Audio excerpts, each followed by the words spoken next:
Before the land ever gave her anything, it tested what she was willing to lose. Before love ever found her, duty chained her to a choice no woman should have to make. And long before hope returned, Sarah Madden stood in the Wyoming wind with nothing but borrowed courage and a heart, already breaking. Most people believed privilege meant heavy pockets or rooms filled with polished furniture and silver that never dulled. Sarah Madden had never known any of that. What she carried instead were her mother's words, worn thin from repetition but strong enough to stand against the world. Only the dollars you lay down are truly yours. The ones you tuck away end up in somebody else's hands. Sarah had taken those words as wisdom, not prophecy. She never imagined how brutally true they would become until the morning she stood on the porch of the richest man in Carbon County, begging him to save her mother's life.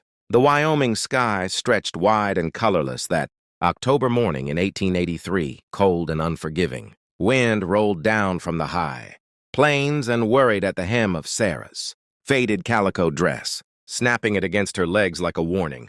Her boots were scuffed and dust-stained, the kind earned through years bent over other women's clothes, stitching seams by lamplight, mending what wealth wore thin and discarded. She stood straight anyway, hat clenched in both hands so tightly her fingers ached, fighting the tremor she refused to show. Behind the heavy front door of the Double M Ranch sat a man who had never once behaved like a father, a man whose blood ran in her veins but whose name she had never been allowed to claim. Maverick Lane held cattle spreads across 3 counties, rail shares, bank favors, and enough influence to bend courts without leaving fingerprints. And today, he held the only chance her mother had to keep breathing. When the door opened, the butler's gaze skimmed over her from bonnet to boots, lingering just long enough to deliver judgment. "Tradesmen use the back door," he said flatly. Sarah lifted her chin. "I'm here to see my father." The word father felt strange in her mouth. Like a foreign coin she wasn't sure she was allowed to spend. The butler hesitated, annoyance flickering, then stepped aside without apology. Maverick Lane received her in a study large enough to swallow the one-room cabin she'd grown up in.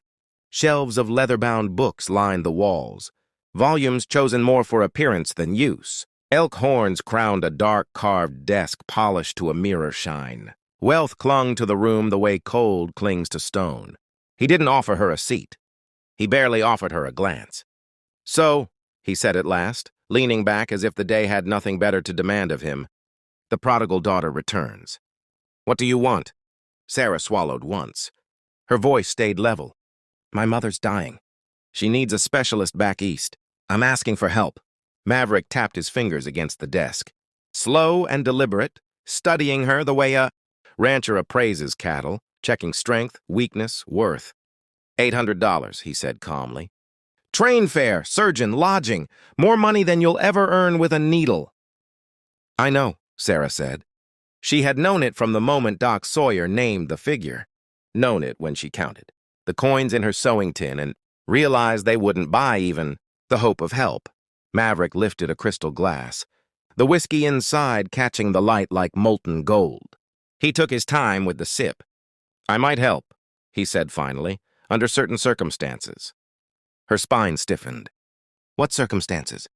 "I made a marriage bargain years ago," he said, eyes sharpening with calculation. "That arrangement fell apart, but the principle was sound." Something cold settled in her chest. "Rhett Kane," Maverick continued. "Crippled in a stage accident. Lost most of his sight. Confined to a chair. He needs a wife who can work, who won't faint at hardship." Sarah stared at him, breath trapped tight in her lungs. "You want me to marry him?" "I want you to fulfill an obligation your half-sister refuses to shoulder," Maverick said smoothly. "In return, I'll pay every penny for your mother's care." "Refuse and—" He shrugged one shoulder. "Casual as a man brushing lint from a coat. Her death rests on your conscience." Before Sarah could answer, Silk whispered behind her. Bertha Lane swept into the room, trailing perfume and poison, every inch of her wrapped in wealth.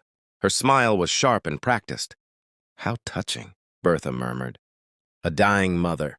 A desperate daughter." She waved a jeweled hand as if dusting the air. "A simple solution. Of course, brain surgery is risky." "She might die anyway. But at least you'll have tried. Cruelty sweetened and served." Sarah closed her eyes. For a heartbeat, the study vanished, replaced by the image burned into her memory.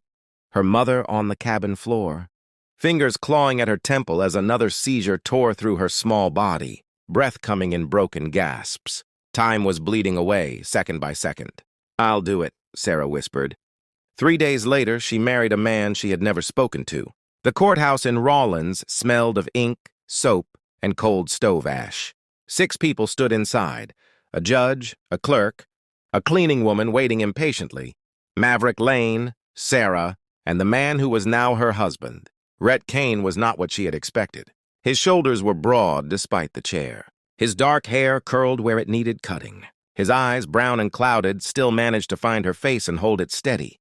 When he spoke, there was no bitterness in his voice, only quiet truth. "I won't pretend this was my choice," he said softly. "Nor mine," Sarah answered. Maverick clapped Rhett on the shoulder like sealing a cattle deal. "Take care of her. The money will be sent first thing tomorrow." But tomorrow came empty. No telegraph. No payment, no help. Every day Sarah went to the depot. Every day the operator shook his head. After a while, he couldn't meet her eyes at all. 2 weeks passed. Then 3.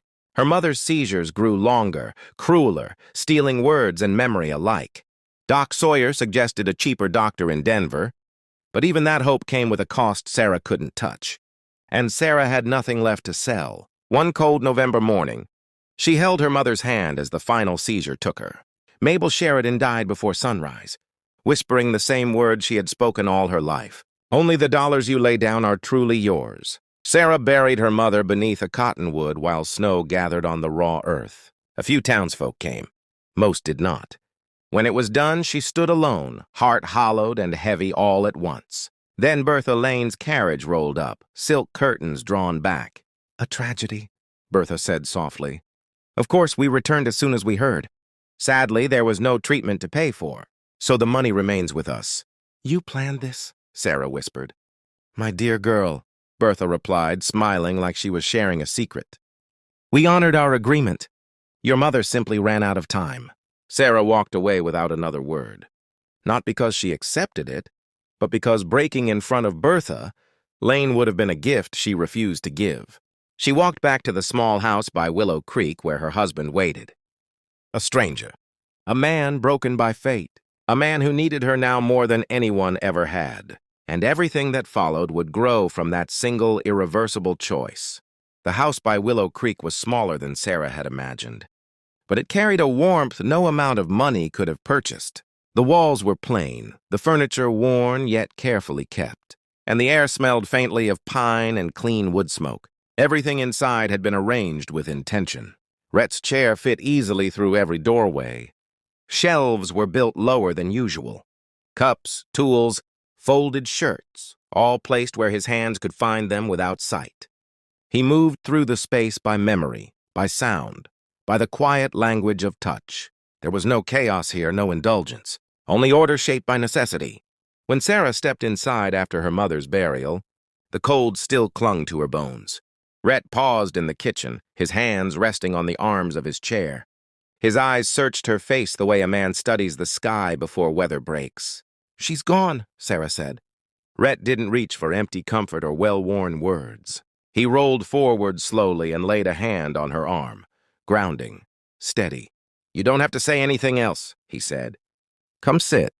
It struck her then, quietly and unexpectedly, that he wasn't a weight added to her life. He was someone who understood loss without explanation, someone who didn't demand strength but recognized it.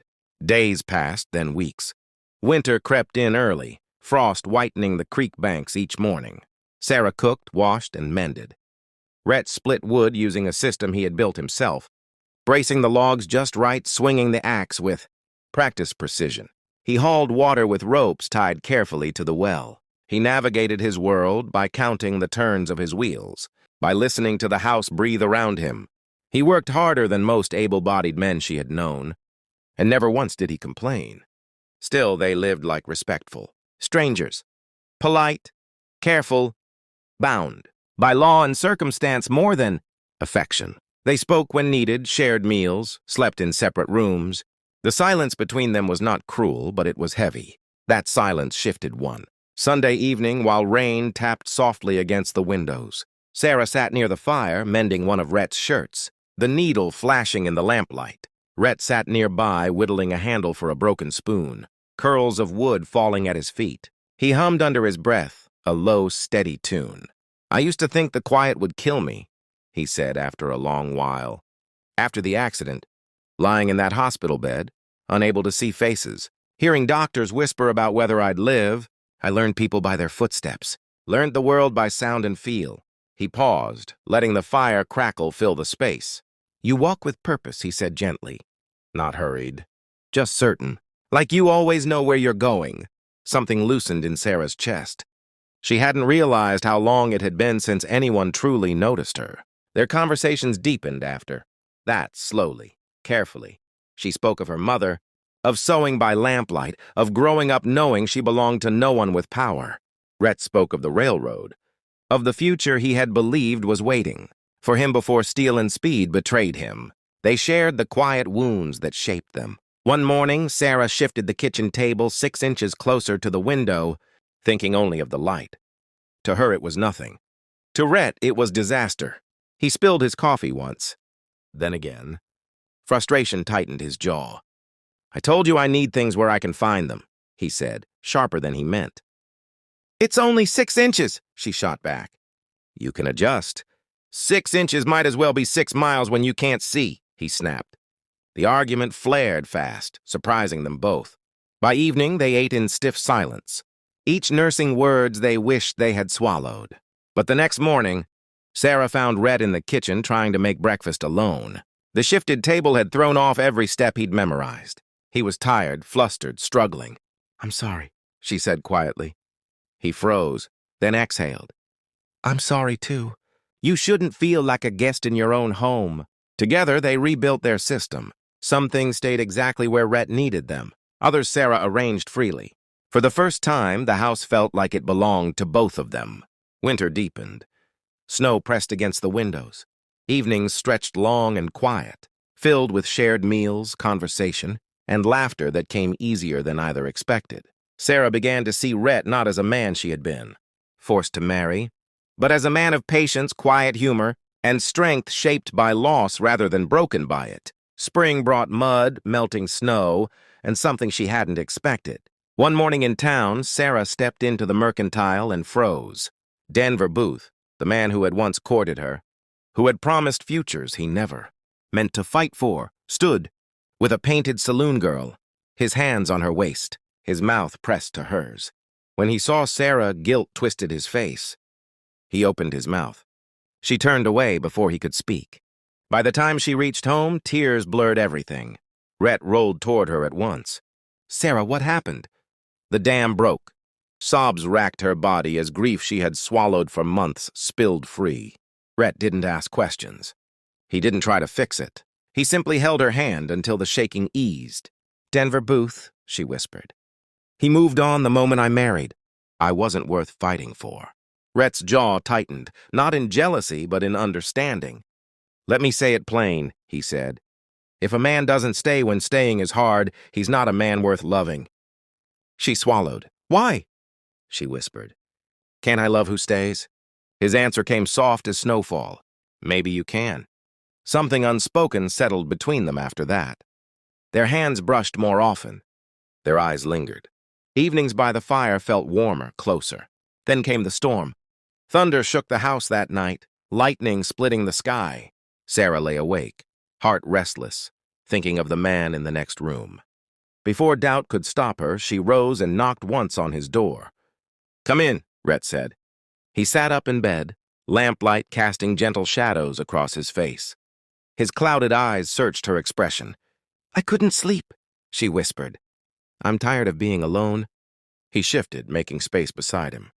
Then lay down, his arm wrapped around her slowly, carefully, giving her every chance to pull away. "Go slow," she whispered. "Please, this is my first time."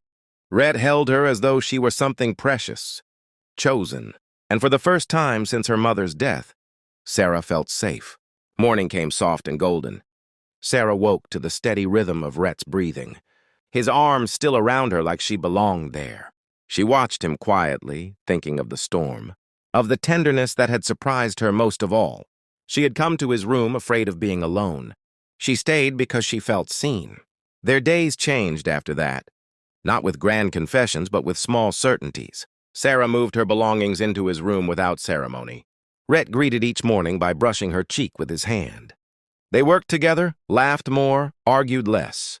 They touched often, small touches that spoke of belonging. Though they lived simply, something rich grew between them. And it was that growing hope that pushed Sarah to think beyond survival. Spring settled fully over Willow Creek, softening the land and easing something tight inside Sarah's chest. With the snow gone and the creek running clear again, the days grew longer, and with them came a quiet confidence she hadn't known she could claim. She no longer felt like a woman simply enduring what life handed her. For the first time, she felt as though she was shaping it. That chance arrived on a clear June morning with the sound of hard riding outside the house. Everett Boone reined in near the porch, breathless and dust-covered. Rhett answered the knock, signing for the folded paper Boone held out.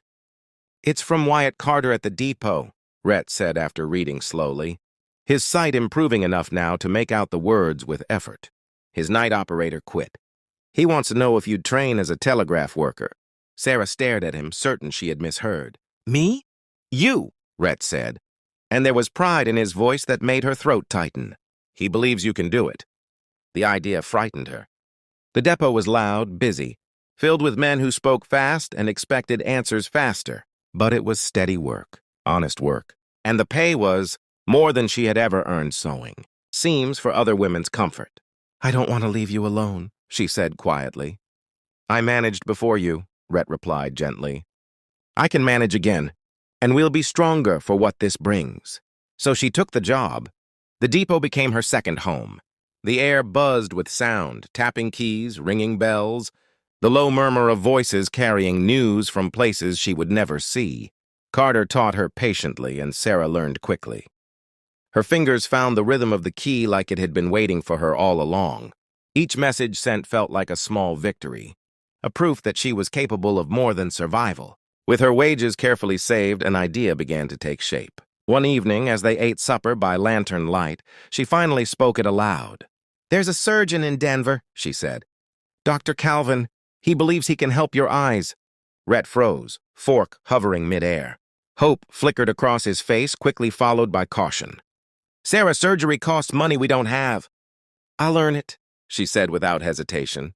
"And Carter will lend us the rest." Then she spoke the truth she had been holding close. "Because I love you, Rhett, and I want you to see the world again. Even if it's only a little. Even if you only ever see me." The words hit him harder than any blow. He reached across the table, taking her hands gently. "I love you too," he said. "More than I ever thought I'd love anything again." 2 weeks later, they boarded the train to Denver. Smoke and noise filled the cars, but Sarah held Rhett's hand the entire way. The surgery took hours. She paced the waiting room until her legs ached and her prayers felt worn thin. When Dr. Calvin finally emerged, his face was serious but hopeful. "The procedure went well," he said. "We'll know more when the bandages come off." Those days were the longest of her life. She read to Rhett, fed him, held his hand through the quiet hours. When fear whispered doubts, neither dared speak. And when the final bandage was removed, Rhett blinked at the lamplight, tears spilling down his cheeks. "Sarah," he whispered, wonder in his voice. "I can see you." He named her hair, her eyes, the curve of her smile like a man rediscovering a miracle. They rode home with the windows open, Rhett naming every color, every mountain, every cloud as the world returned to him piece by piece. But while their joy grew, trouble brewed elsewhere. Maverick Lane's empire began to crumble. Investigations uncovered corruption long buried. Banks called in loans. Buyers turned away. Desperate, Maverick and Bertha traveled east, attempting to claim Sarah's marriage trust. The bank refused. The money belonged to Sarah and Rhett alone. For the first time in his life, Maverick Lane faced the cost of his choices. When he returned home ruined, Sarah surprised him with an offer he never expected. "You can work with us," she said, standing beside Rhett on their porch. "We're expanding telegraph service to the mining camps. We'll pay fair wages." Maverick stared at her, pride warring with shame. After everything I did, why? Because we're building something honest, Sarah said. And honesty starts with second chances. Bertha turned away, bitter and furious. Maverick bowed his head, humbled. I'd be honored. Weeks passed as they worked together, planning routes, building a future none of them had imagined. Slowly, Maverick changed, the work sanding down the hardness inside him. And then one bright spring morning, Sarah felt a faint flutter low in her belly. When Doc Sawyer confirmed it, Rhett's joy filled the cabin. Tiny boots, he whispered, laughing. A year ago, she had married him to save a mother who still died. Now she stayed because she loved him. The weeks that followed settled into a rhythm that felt earned rather than borrowed. Sarah moved through her days with a quiet certainty. Her work at the depot steady and respected. Her evenings filled with the simple comfort of shared meals and shared plans. Rhett's sight continued to strengthen, never fully what it had once been, but enough that he could recognize faces, read large print, and watch the play of light across the hills at dusk. Each small improvement felt like a victory they had fought for together. Maverick Lane worked harder than Sarah had ever seen him work. Gone were the tailored coats and careless authority. He rose early, took instruction without protest, and accepted his wages without complaint. There were moments when old pride flared in him, moments when his jaw tightened at taking orders from men he once commanded with a glance, but he swallowed it down. Little by little, the work reshaped him. The man who had once measured people by what they could be used for began to measure days by what he had built. Bertha kept her distance. When she appeared at all, it was only long enough to make her bitterness known before retreating back into whatever scraps of status she could still cling to. She wanted no part of a life that required humility. One evening, as the sun dipped low and painted the sky in fire and gold, Sarah stood beside Rhett on the porch. He wrapped an arm around her, steady and sure, lifting her easily despite the chair. For the first time, she felt the full weight of how far they had come. A year earlier, she had stood on another porch, cold and frightened, trading her future for a chance that never came. Now she stood here by choice, by love, by a life built with intention. When she felt the faint flutter again low in her belly, she froze, pressing a hand there, hardly daring to breathe. It came once more, light as a whisper. Rhett noticed at once. "What is it?" he asked softly. She laughed through sudden tears. I think there are tiny boots on the way." His hand found her belly, his eyes shining. He laughed then, a sound full and unguarded. "Before the first snow," he whispered, wonder in every word. That night, as the fire burned low and the house settled around them, Sarah thought of her mother, of the bargain that had cost so much, of the words that had once sounded like warning and loss. Only the dollars you lay down are truly yours. The ones you tuck away end up in somebody else's hands. Her mother had been right, but not in the way Sarah once believed. What Sarah had laid down, duty, fear, pride, had been spent. What she had chosen, love, honesty, resilience, had stayed. The past had been shaped by cruelty and transaction. The future was built on choice. The next morning at the depot, Sarah tapped out a short message on the key, her fingers steady and sure. "School fund opens next month." The sound carried out into the world, a signal of something new taking root. That evening, as the sun sank behind the hills and the cottonwoods whispered in the breeze, Rhett lifted Sarah into his arms and carried her across the porch toward the warm glow of home. And in that moment, she knew the truth without question. What began as duty had become the greatest gift the frontier had ever given.